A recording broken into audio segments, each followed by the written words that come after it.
नाद करते का, यायलाच लागतंय हॉटेल तिरंगा. आजचा वार शनिवार आणि आमची पूर्ण फॅमिली आम्ही मिळून चाललो आहोत आमच्या शिरवळमध्ये सारोळ येथे हॉटेल तिरंगा शाखेचं न्यू ओपनिंग झालेलं आहे. तर म्हटलं चला आपण जाऊन येऊया तिरंगा हॉटेलला. तर आमचा गुड्डू आलेला आहे आणि त्याला घेण्यासाठी माझी आरूची आणि तिच्या पप्पांची भांडण नुसती.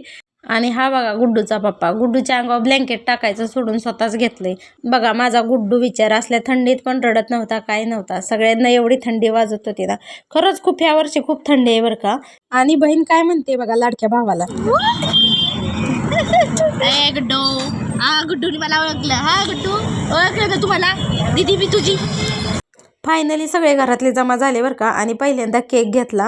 तर पोचलो बरं का आम्ही हॉटेलच्या बाहेर आणि पार्किंगमध्ये गाड्या पाहूनच आम्ही अंदाज लावला की आतमध्ये भरपूर गर्दी असणार. आणि तसंच झालं बरं का, कारण की भरपूर गर्दी होती आणि वेटिंगला लोक थांबली होती. मग तिथं सोपा होता बरं का वेटिंगवाल्या लोकांना बसण्यासाठी. मग मम्मीला म्हटलं बस इथंच बाळाला घेऊन. आणि माझ्या बहिणी बघा, फोटोशिवाय त्यांना काय दुसरं येतच नाही, जिथं जाईल तिथं फोटो काढणार. मग फायनली आम्हाला टेबल मिळाला बरं का. आणि मग पहिल्यांदा बड्डे सेलिब्रेट केला आम्ही छान असा. आणि आमच्या आवाजाने आमचा गुड्डू पण जागा झालेला आहे मामाच्या बर्थडेला, त्यांनी पण हजेरी लावलेली आहे. आणि गुड्डू 1 तासानंतर त्याच्या मम्मीकडे गेलेला आहे. त्याला सगळेच घेत होते त्यामुळे तो त्याच्या मम्मीकडे नव्हताच. आणि त्याला सगळीकडे माणसंच दिसत होती त्यामुळे तो इकडे तिकडे सगळीकडे टुकू टुकू बघत होता सगळीकडेच. आणि गुड्डू आमचा झालेला आहे जादू. तर फायनली आमचं जेवण आलेलं आहे. तर आम्ही मागवलेले ढवारा थाळी. तर ढवारा थाळी छान होती, चव पण छान होती, सगळ्यांना खूप आवडलेली आहे.